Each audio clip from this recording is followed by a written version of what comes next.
Somos o que comemos. Você já deve ter escutado essa frase. Esse conceito existe na cultura ocidental desde o começo do século XIX. Isso sem falar da milenar tradição da Ayurveda.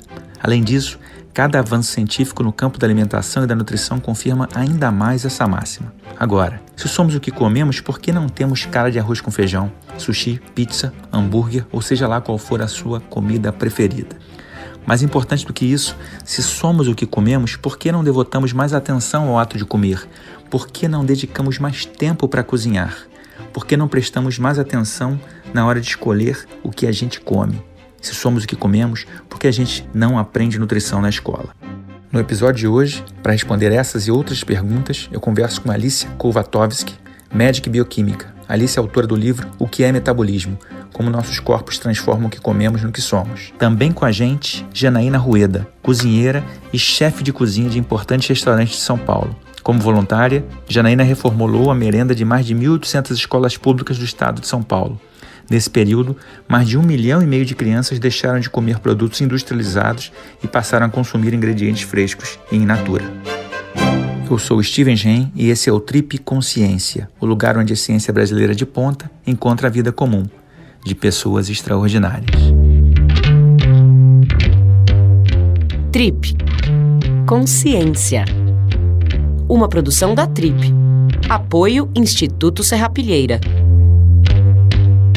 Bom, Alicia, Janaína, muito obrigado aí pela presença no Trip Consciência. E hoje o papo é sobre alimentação. Então vou começar te fazendo uma pergunta, mas uma curiosidade pessoal, Janaína, que aqui a pesquisa que o pessoal fez, que você prefere ser chamada de cozinheira do que chefe. Por que isso? Porque chefe é quando eu estou atuando como mandante da cozinha e não são todos os momentos que eu estou dentro das cozinhas desses 4 restaurantes mandando e sendo a líder desse grupo, né? Então o chefe ele tem o papel naquele momento de liderar o grupo. Então, quando eu estou ausente, eu me torno cozinheira, né? Eu me torno uma cozinheira como outra qualquer. Então, você põe a mão na massa e também... Eu sempre gosto de pôr a mão na massa, eu gosto muito do que eu faço. Eu acho o nome também bonito, cozinheira, né? Eu acho um nome mais simpático, mais popular, acho que atrai mais pessoas para perto da gente. Então, eu me identifico melhor com cozinheira, assim. E falando dos teus restaurantes, você tem o bar da Dona Onça, né? Que é com você e teu marido Jefferson. Sim. Você tem o Hot Pork, que vende cachorro-quente feito com ingredientes Sim, nobres. A gente faz tudo, lá dentro. Você tem a Casa do Porco, né? Que figura entre os principais restaurantes de São Paulo já há bastante tempo. Uhum. E você tem a Sorveteria do Centro, né? Tudo com o foco, digamos assim, na carne de porco, né? E uma coisa que já chamou muita atenção nossa aqui é que você, além de ter esse foco na carne de porco, você tem inclusive um sorvete de bacon que você serve com um porco à pururuca. Conta pra gente, de onde veio essa ideia? Na verdade, essa história do porco vem do meu marido, né? Ele que é o cozinheiro da Casa do Porco. E ele foi criado no interior de São Paulo, em São José do Rio Pardo. E lá a criação de porco é no quintal da casa dele. Ele sempre teve o porco muito presente nas festas.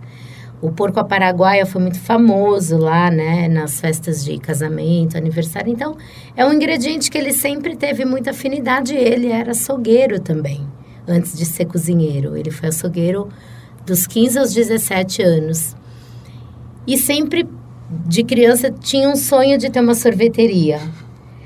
E aí, por conta da Casa do Porco, e é interessante porque quando você grelha a carne de porco, ela, por conta da gordura, ela fica adocicada.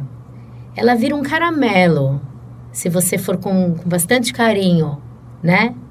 E combina com sorvete, fica gostoso. E ele inventou isso e é o maior sucesso. Interessante. Semana passada, num evento que teve lá no Rio, o Rio 2C, eu conheci a Maria Ocarina, que é uma brasileira, que é diretora de uma empresa americana que chama Memphis Meats. Ela foi a primeira empresa que criou carne de laboratório, né? Basicamente, o que ela faz é pegar uma biópsia de músculo de porco, depois multiplicar essas células de laboratório. Ela faz almôndega, faz hambúrguer. Tem uma outra empresa também em Londrina que é especializada em porco, que chama Higher Steaks. E eu queria saber você, como chefe, como cozinheira, como é que você vê o futuro do consumo de carne, e se você acha que passa por essas alternativas de produção de carne que, de certa maneira, saem da questão da produção e do sacrifício animal e vão para o laboratório. Olha, eu na realidade eu sou aquariana, eu sempre penso no futuro, né? Eu não sou uma mulher fechada para o futuro. Mas eu penso que há tanta coisa para se orientar e para educar as pessoas. Por exemplo, o não desperdício da carne, né? Quando você mata um animal, você deve comer todas as partes desse animal. O que acontece no mundo é que, tirando os países que passam muita fome, obviamente, tem países que não têm nenhuma carne para comer, que as pessoas, por exemplo, no Brasil, jogam muito alimento fora, né? Eu penso que tudo bem, as experiências são super bem-vindas, eu sou aquariana, eu adoro ver um futuro diferente, mas eu também penso que educar as pessoas é uma fórmula da gente evitar tanto desperdício e não ter que ter uma carne feita em laboratório. E a questão do animal, né, de não sacrificar o animal, você tem outras formas de fazer isso. Por exemplo, não comer leitões novinhos e enjaulados em granjas, né, dessas grandes indústrias, já é uma boa forma de você ter um bem-estar animal. Então, a gente tem uma criação de porcos, eles são todos criados soltos, a alimentação deles é com soro de leite, verduras e tudo que tem ali, que tem perto dos sítios, né, da onde a gente tem a criação. Muitos até doam pra gente cenoura, beterraba, às vezes amora, pé de amêndoa, eles comem tudo, né? E eles não ficam comendo lama, nada disso, o porco é um animal muito limpo, se você colocar ele num ambiente limpo, né? E a água, né, o soro do leite vem de um laticínio ao lado, então, quer dizer, não se joga nada fora nem das... Então, tudo é uma questão de sustentabilidade, né? Para você conseguir ter um bom equilíbrio. Alice, a gente está falando aqui de alimentação, né? Não dá para falar de alimentação sem falar de metabolismo, né? Você é um especialista em metabolismo, tem um livro sobre o tema, estuda o assunto. O que é metabolismo? É engraçado isso, né? Porque todo mundo fala de metabolismo, todo mundo culpa o metabolismo, fala assim, eu engordo, não é porque eu como demais, é meu metabolismo, né? Ele é culpado. Mas poucas pessoas param para pensar o que é metabolismo, né? Metabolismo, na verdade, é um conjunto de reações químicas que acontecem dentro de qualquer ser vivo que transformam moléculas em outras moléculas, né? E a gente está continuamente transformando moléculas. É por causa disso que a gente pode comer arroz e feijão a vida inteira e a gente nunca vai parecer nem com arroz nem com feijão. A gente está transformando o arroz e feijão em moléculas do nosso corpo.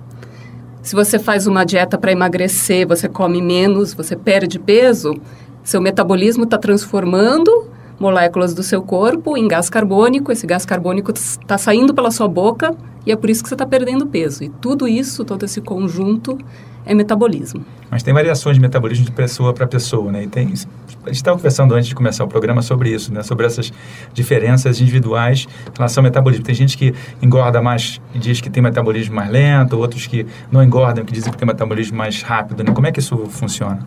Na verdade, é super interessante para a gente essas diferenças de tendências de ganhar peso ou ganhar mais ou menos peso com a mesma quantidade de comida entre indivíduos, né? Então, muitos cientistas têm estudado há muito tempo por que essas diferenças metabólicas. Existem vários motivos, né? Muitos deles relacionados à genética da pessoa mesmo, né? Então, não é culpa da pessoa com tendência a engordar que ela engorda, né?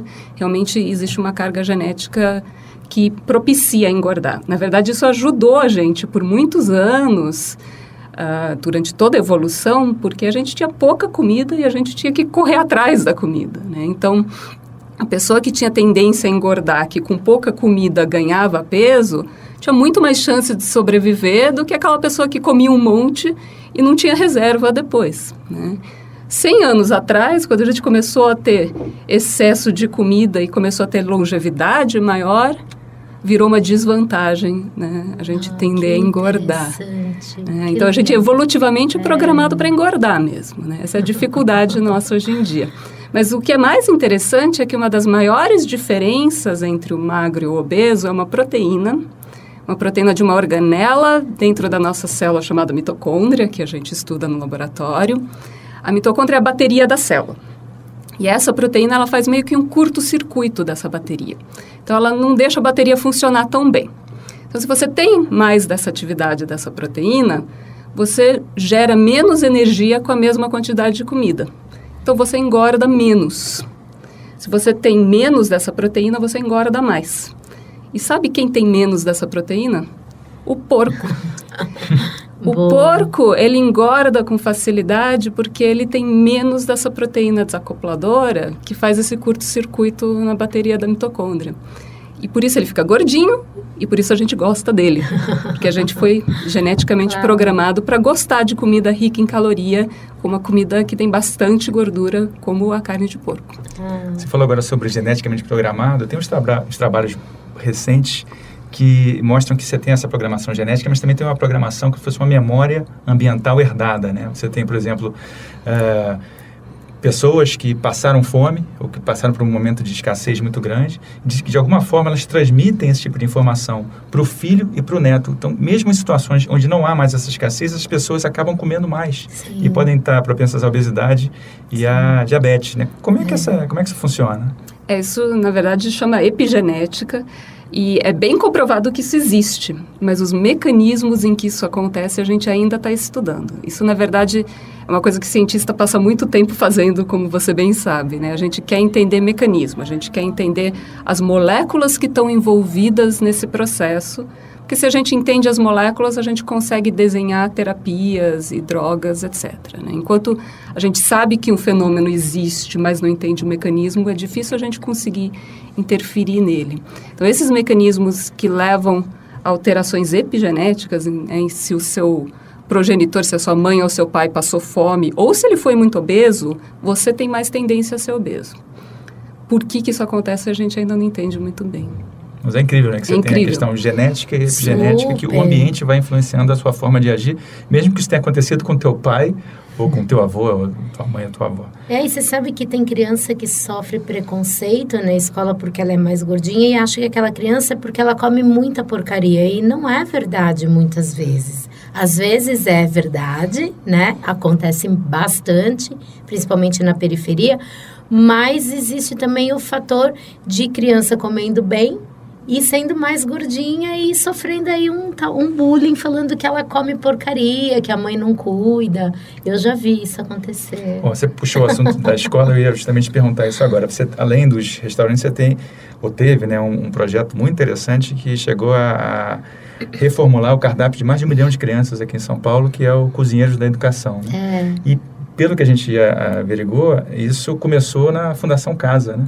Como é que foi essa história?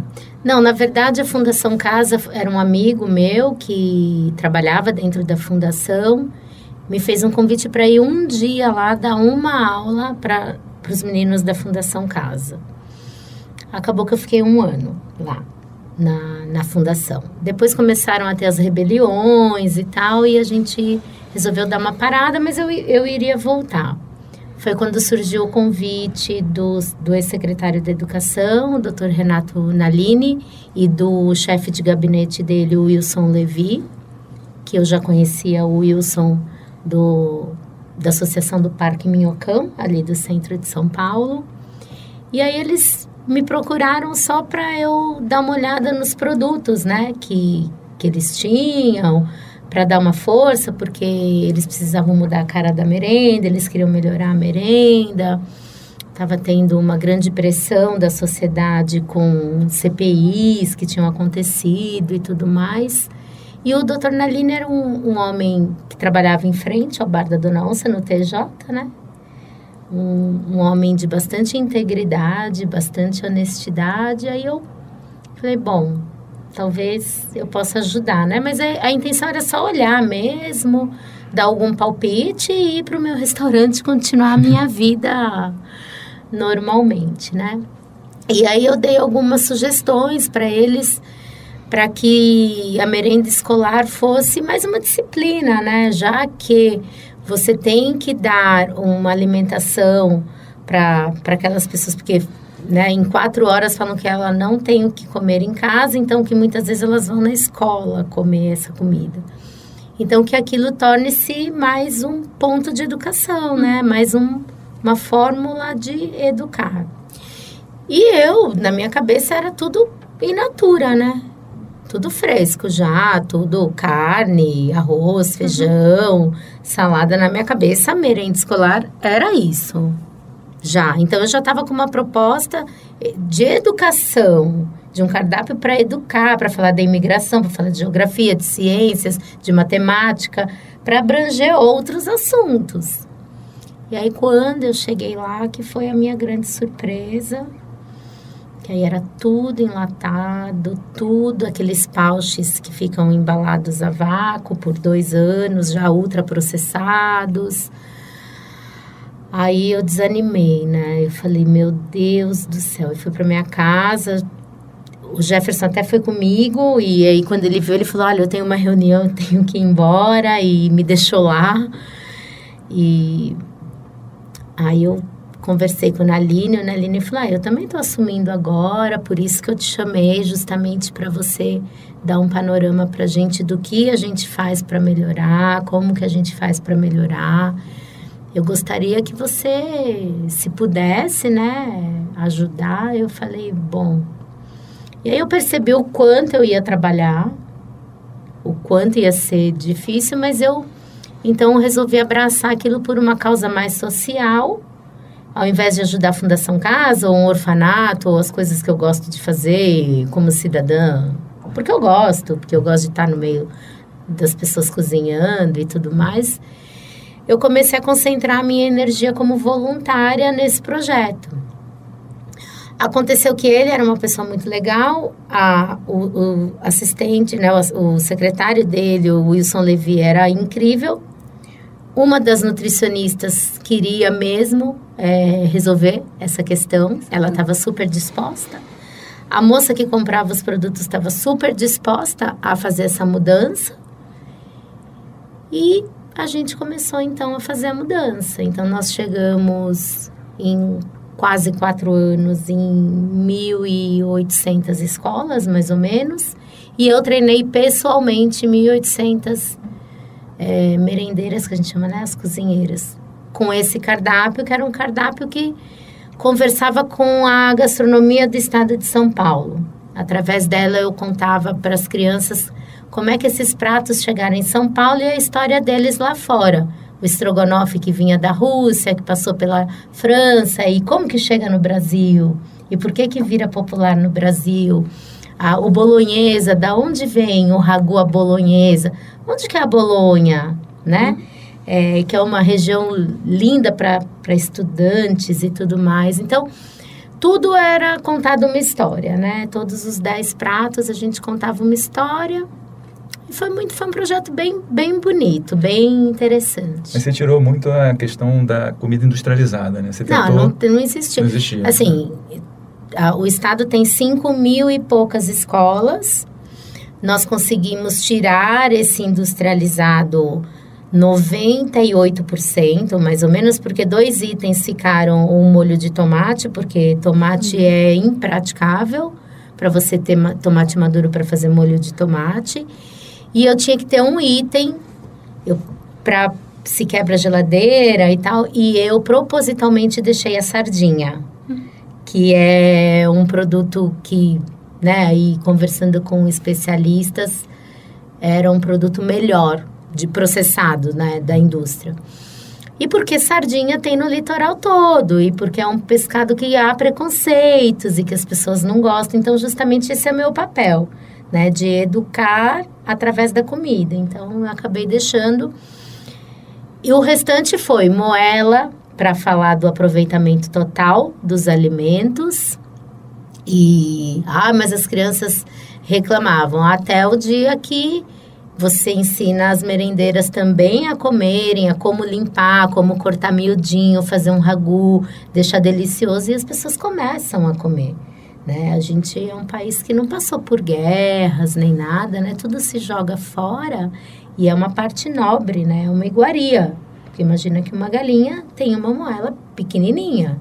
As pessoas deveriam brigar pela moela, né? E não ter preconceito. E o Brasil, ele tem alguns preconceitos, porque ele acaba tendo um lado, assim, de... O chique é aquela comida, né? O filé mignon, o filé de frango, e não é verdade, né?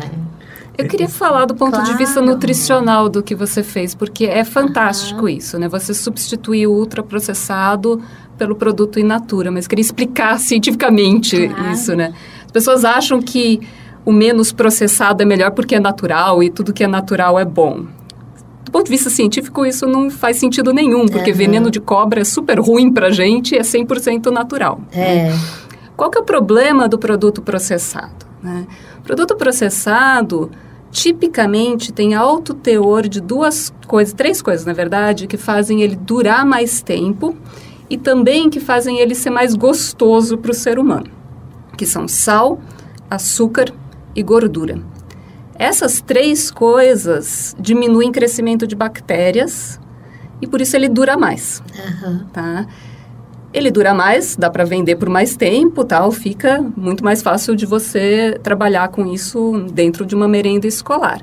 Mas, por outro lado, alto teor de açúcar e alto teor de gordura vai ter mais problemas de obesidade associados, né? Esses dois alimentos tanto vão aumentar muito níveis de insulina rapidamente, quanto tem alto teor de calorias. E muitas vezes você não percebe que eles estão lá dentro em muito mais alta concentração do que o produto in natura. Fora isso, você também pode perder vários micronutrientes, né, vitaminas, etc., que degradam um produto ultraprocessado. Então, essa substituição é extremamente saudável.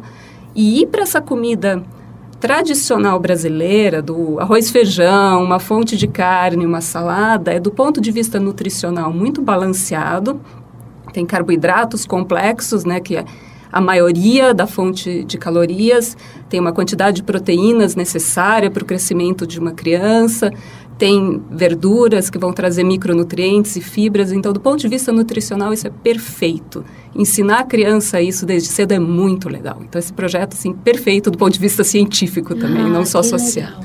Tem uma coisa interessante, você falou de produto processado, de bactéria, né? A gente sabe que no nosso corpo você tem uma coisa chamada microbiota, né? A gente tem quase 1,5 kg de bactéria, que é mais ou menos o peso do cérebro em bactérias. Essas bactérias estão espalhadas pelo corpo, muitas delas estão no intestino e ajudam no metabolismo.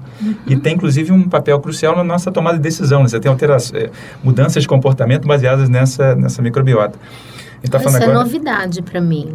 Não, fica aquela questão, quem controla quem, né? Se é a gente que controla o nosso corpo, se são esses trilhões de outros micro-organismos aqui hoje. Que estão ligados ao nosso corpo. Então, Alice, se pudesse comentar um pouquinho dessa relação, né, produto processado influenciando o microbiota, que vai alterar o metabolismo. Não só produto processado. Na verdade, nos últimos anos se descobriu que essa população de bactérias, né, dos nossos intestinos, na verdade, o que sai da gente, as fezes, é quase só bactéria, tá? Então, realmente tem muita bactéria lá dentro.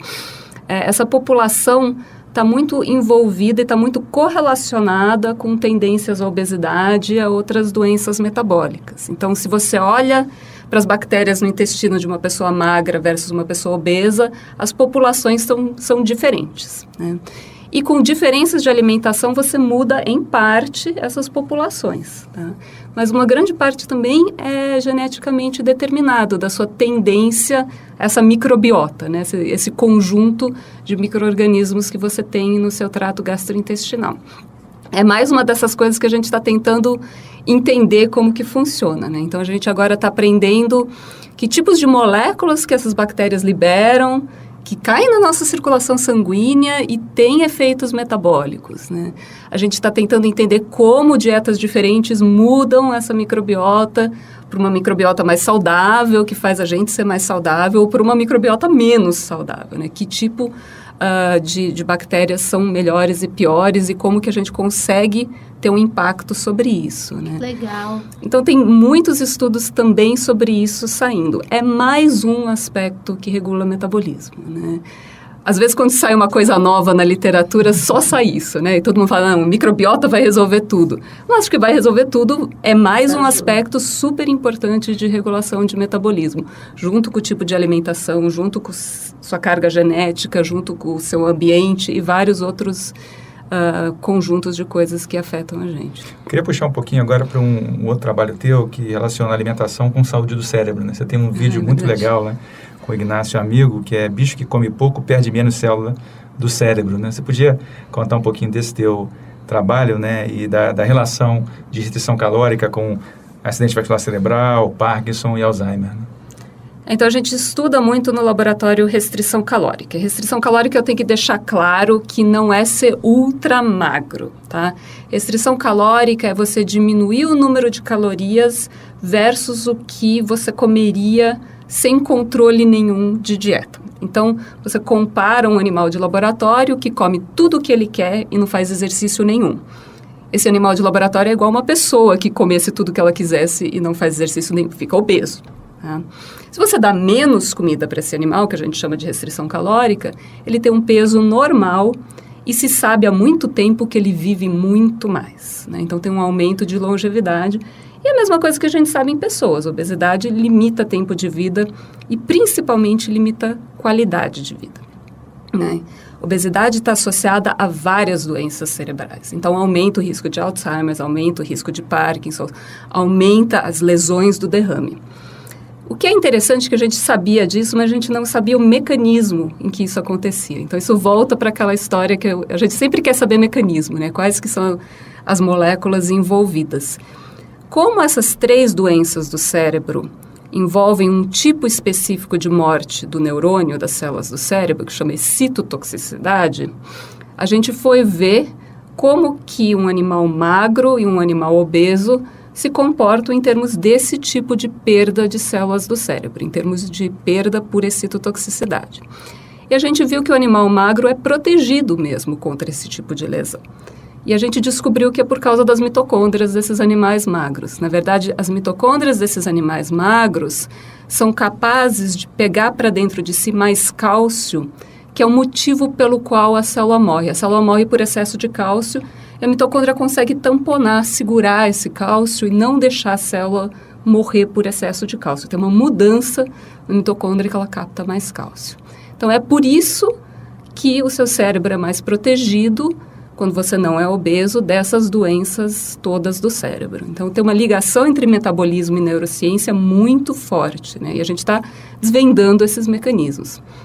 Agora que a gente sabe isso, né? A gente publica isso, coloca para o mundo e eu espero que pessoas que desenhem drogas, etc., olhem para essas vias, né? Como vias potenciais para tratar essas doenças. A gente está falando aqui da importância da alimentação, a gente falou da importância da alimentação na infância, né, na escola. E uma coisa que eu te perguntar, Janaína, o teu projeto com os direitos da educação era incrível.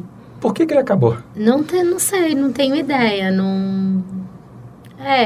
Antes, né, quando começou, alguns amigos, e eles falavam para mim assim, nossa, isso vai durar 1 ano, 2 anos, só para tapar a CPI, por isso que colocaram o Naline lá. E eu falei, imagina... Você é um cidadão de bem, você sempre vai esperar que o seu próximo seja uma pessoa de bem e que tá tudo certo. E eu falei, imagina, um projeto que está caminhando, começou uma escola piloto, onde eu estudei, Colégio Estadual no Maria José. Foi a primeira escola, depois passou para 38, 100 e poucos, 220... E foi crescendo, 300, 400. Quando chegou em mais de 1.000 e fechou a capital toda do estado de São Paulo, independente de governo, que sempre falaram para mim que na mudança de governo isso acabaria, né? E eu nunca acreditei. Eu falei, não, imagina, ninguém vai acabar com um projeto dessa magnitude, porque nós fechamos toda a capital, né, com esses produtos e todo mundo recebeu o cardápio direitinho. Mas em dezembro, cancelaram os meus treinamentos, que eram toda terça-feira. Eu treinava mais ou menos 50 merendeiras. falaram que tinha que esperar a nova gestão para dar autorização. Aí eu estranhei, porque eu falei, mas é um projeto que já está tão no piloto automático, né? Já está tão... E aí eu estranhei e tudo. E aí quando eu vi que a coordenadora, que a Georgia Tavares foi exonerada, aí eu falei, não.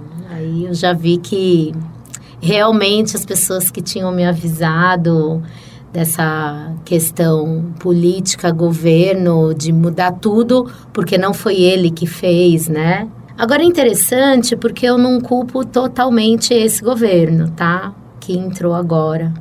Porque em setembro eu já tinha percebido uma movimentação. Então, acho que independia de ser este ou outro governo, tanto fazia, já era uma coisa que já estava fincada lá dentro e essa coisa já iria acontecer, já era uma coisa planejada. Saquei.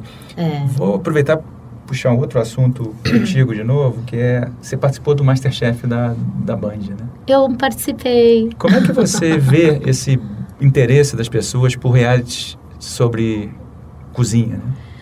Olha, eu vejo com muito bons olhos. Acho que também é uma forma, se o programa for um programa que se preocupa em deixar um legado de educação, de acompanhamento, de fazer a coisa certa, de não ser uma coisa fake, de ser uma coisa séria, eu super aprovo. Você acha que as pessoas estão aproveitando o que elas aprendem no reality para cozinhar? Em casa? Eu acho super. Eu acho que há uma grande evolução na gastronomia por conta desses programas. Tem programas que, obviamente, deseducam as pessoas, mas aí é uma outra questão.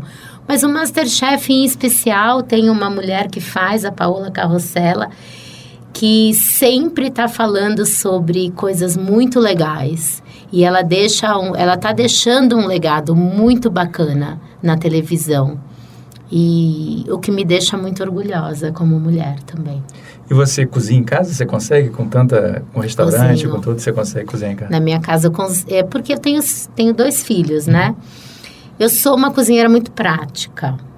E eu brinco que depois que a gente passa pela merenda escolar, a gente fica mais prática ainda.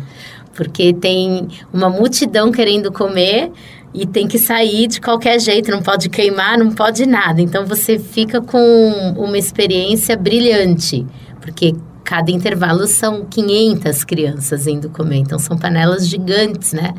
Então, fazer agora uma panelinha de comida, assim, para mim é uma coisa...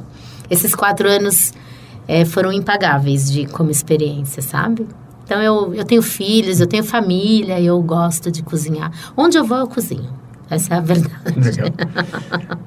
Alice, a gente está falando de comida, mas tem também alguns estudos que mostram que comer menos, né? A gente falou um pouquinho de restrição calórica, mas tem outros, por exemplo, que relacionam jejum intermitente como uma forma de você não só emagrecer, mas retardar o envelhecimento, né? Você tem uns estudos também, você já falou em outros locais sobre jejum intermitente. Poder contar um pouquinho para a gente não só a tua opinião científica, mas definir o que é o jejum intermitente, né? Antes de falar de jejum intermitente especificamente, eu queria falar um pouco de uma coisa que me preocupa às vezes na população humana, é que todo mundo quer perder peso. E eu não sei se todo mundo deveria perder peso por motivos de saúde, né? Eu acho que quem precisa perder peso é quem realmente está com sobrepeso ou está obeso, né? Se estabeleceu padrões de beleza humana, né? Aquelas modelos ultra magras, e na verdade, se você vai para esse lado magro demais, também o seu envelhecimento não é tão saudável, o tempo de vida não é tão saudável. Então, primeira coisa, né? Só tente perder peso se realmente existe um benefício de saúde associado a isso. E só tem benefício se você tem sobrepeso, né? Eu tenho uma gordurinha aqui, isso aí não tem nenhum efeito de saúde, isso não é uma coisa importante, né? Aí, segunda coisa, o que a gente sabe em termos de manutenção de um peso corporal saudável a longo prazo? Estudos a longo prazo que tem na literatura são bem claros que você comer um pouquinho menos, se exercitar um pouquinho mais cronicamente, deixa você mais saudável se você tem uma tendência a ser obeso. Isso é 100% claro. Recentemente começou uma moda de fazer jejum intermitente como uma forma alternativa, né, de comer menos e emagrecer. A gente não tem estudos a longo prazo em seres humanos para saber o que isso causa. Isso é importante você falar isso, porque em animais tem A gente tem estudos a longo prazo em animais. A gente não tem em seres humanos. Qual que é o problema do ser humano? Para ter um estudo a longo prazo, você precisa de um longo prazo. 15 anos. Tá? Não existe isso na literatura. Em animais de laboratório, então um camundongo ou um rato de laboratório vive em média 2 anos e meio. Então dá para fazer um estudo a longo prazo em bem menos tempo. Né? Em animais de laboratório, comer um pouquinho menos todo dia, extremamente saudável. Comer intermitentemente tem vários problemas associados. Os animais perdem peso, eles são menores, mas eles têm tendências a problemas. Perdem músculo e não só gordura. Perder músculo é associado com envelhecimento ruim, tá? Então, preservar a massa muscular é importante, né, no envelhecimento. E também a gente vê em animais de laboratório, a gente publicou trabalho sobre isso, que eles tendem a desenvolver diabetes. Então, é um animal menor, mas que fica diabético, por causa desse jejum intermitente. Então, eu não faria se eu fosse um ser humano. A gente não sabe em ser humano, tá? A gente não sabe se isso vai se traduzir, os tempos são diferentes de jejum, né? Tem várias diferenças nesse sentido. Mas o que a gente sabe que é saudável no ser humano é comer um pouquinho menos sempre e não intermitente. Então, eu não arriscaria. Legal. Fora que socialmente eu acho complicado. Isso é um fator muito importante, né? Comer é uma coisa social. Você senta à mesa para jantar com seus colegas. É um ritual importante a beça. Super importante, né? Exatamente, né? E o jejum intermitente tem alguns protocolos assim, você tem que tomar café, almoçar e jantar dentro de 6 horas do dia. Então, o cara, assim, eu não posso jantar com você porque eu tive que jantar 1h da tarde. Né? Socialmente, você não consegue manter isso a longo prazo também, né? Então, não vai funcionar direito. Eu queria aproveitar, você já comentou um pouquinho no começo do nosso papo, mas tem um livro bem legal daquele Nick Lane, né, que é um bioquímico como você, um escritor britânico, e ele fala um livro basicamente sobre mitocôndrias, mas é um livro muito interessante, né? E o nome mitocôndria não é um nome, o pessoal lembra muito mais da época da escola, né, de mitocôndria. Se você pudesse contar um pouquinho, você já falou um pouco, mas fala um pouquinho mais dessa estrutura, né, de como você acabou ficando fascinada por estudar as mitocôndrias. Né? O livro do Nick Lane chama Power, Sex and Suicide, né? E ele fala de várias funções mitocondriais mesmo, né? Power é fazer energia, né? O sexo ali é como que as mitocôndrias são divididas, né, entre o sexo. Você recebe as suas mitocôndrias e o material genético dele da mãe e como que isso influencia, né, a gente em termos de função. Mas a mitocôndria que vem sempre é da mãe, né? É. E tem alguns casos em que não, mas em geral é. E suicide é porque a mitocôndria controla o destino da célula, ela consegue matar a célula também, né? Então, ela tem um poder nesse sentido, né? Eu comecei a estudar mitocôndrias quando eu era aluna de graduação, estava no primeiro ano de graduação e eu comecei a trabalhar em laboratório. Eu tinha um interesse em ciências mesmo com o professor Aníbal Versese, que eu acho que é o grande pai da mitocondriologia no Brasil, né? E ele estava estudando mitocôndrias de várias fontes diferentes em termos de função. Ele, inclusive, descreveu a segunda proteína desacopladora. Então, aquela proteína que a gente falou antes, né, que fazia o curto-circuito da bateria da mitocôndria. Aquela que tem a ver com o porco? Isso, aquela que o porco não tem, por isso ele engorda. Ele descreveu a segunda delas. Já se conhecia uma primeira que sabia-se que tinha em mamíferos e ele descreveu uma em planta. Planta e mamífero não tem nada a ver um com o outro, né? Evolutivamente são muito separados. Quando você vê uma mesma proteína em organismos tão diferentes, é porque ela é muito antiga. E aí começaram a procurar mais e acharam mais um monte delas. Então, ele realmente tem achados muito importantes na área. Eu estava no laboratório quando saíram esses dados, né? E a gente vai estudando, vai crescendo no nosso conhecimento, né? Fiz doutorado também com ele, estudando como que mitocôndrias geram radicais livres e o que isso faz com as mitocôndrias. Mitocôndrias são a principal fonte de radicais livres dentro da gente, né? Isso pode ser bom, pode ser mal, é super normal. E depois eu fiz pós-doutorado, que todo cientista faz, né, nos Estados Unidos, estudando propriedades de mitocôndria e como protege o coração, como protege contra infarto. Deixa eu aproveitar, eu estava na Universidade de Virgínia tem 2 semanas, onde a gente estava conversando justamente sobre uma ideia que para mim pareceu uma novidade, uma coisa incrível, que é você usar a mitocôndria para proteger ou para tentar diminuir o impacto negativo de um infarto, né? A ideia é você pegar, por exemplo, uma biópsia da perna, tirar as células, tirar das células a mitocôndria, as mitocôndrias, e depois transplantar para o coração. Isso aí, quer dizer, você está tirando uma organela de dentro de uma célula, depois ela vai para um outro tecido do corpo e restaura aquilo, né?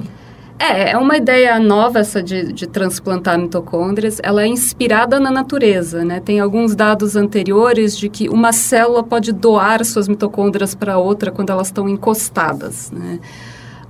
Eu acho que é uma ideia que ainda precisa ser provada no tempo. Agora, que mitocôndrias são super importantes no infarto, isso ninguém tem dúvida. Na verdade, muito da lesão do infarto cardíaco é porque a mitocôndria fica lesada, por radicais livres, inclusive, da mitocôndria, e aí não consegue gerar energia suficiente para o tecido conseguir se manter vivo, né? Para a gente se manter vivo, a gente tem que ter energia. A gente faz energia nas mitocôndrias. Então, tem muita coisa sendo estudada nesse sentido. Como proteger as mitocôndrias nessa situação. Legal. Está chegando aqui no final do programa e tem uma pergunta que eu estou fazendo para todos os convidados, né? E a pergunta é, qual é a sua dica para tornar a ciência mais popular? Então, vamos começar com Janaína. Bom, hoje para mim já foi um grande aprendizado, né? Eu sou uma menina que trabalho desde muito cedo, desde os 14 anos, desde os 12, na verdade. E eu parei na 7ª série. E depois eu fiz um supletivo rápido porque eu trabalhava muito. Então, a rádio, a televisão, esses encontros, esses bate-papos, eu gosto muito desse formato redondo de estudo. Eu também parei de estudar porque eu não conseguia ficar naquela sala de aula convencional, eu era muito irrequieta. E esse tipo de bate-papo, de roda, que é o que eu faço quando eu estou me apresentando, ou quando eu estou ensinando as pessoas a cozinharem ou falando de gastronomia, é sempre em roda.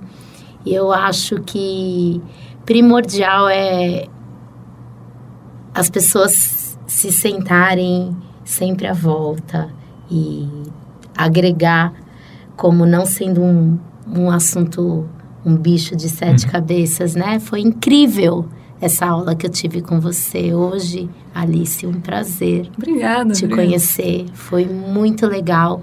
Eu acho que esse tipo de iniciativa pode ser um grande feito para a população, né? Eu acho que a gente tem que falar mais de ciência em todos os lugares, né? Tem o Pint of Science para falar de ciência na mesa do bar. Eu escrevi um livro para a população leiga mesmo, né? Para explicar o que é metabolismo, porque, sinceramente, ciência é fascinante. E, na verdade, o ser humano, o que define a gente como diferente de outra vida na Terra, é essa nossa fascinação sobre como o mundo funciona e querer investigar isso. E foi justamente essa ciência, essa investigação do mundo que trouxe a gente para esse mundo moderno que a gente vive, né? Em que a gente consegue produzir comida em larga escala, em que a gente tem computadores e celulares e podcasts, etc. Isso tudo é ciência, né? Então, o ser humano é naturalmente interessado por ciência.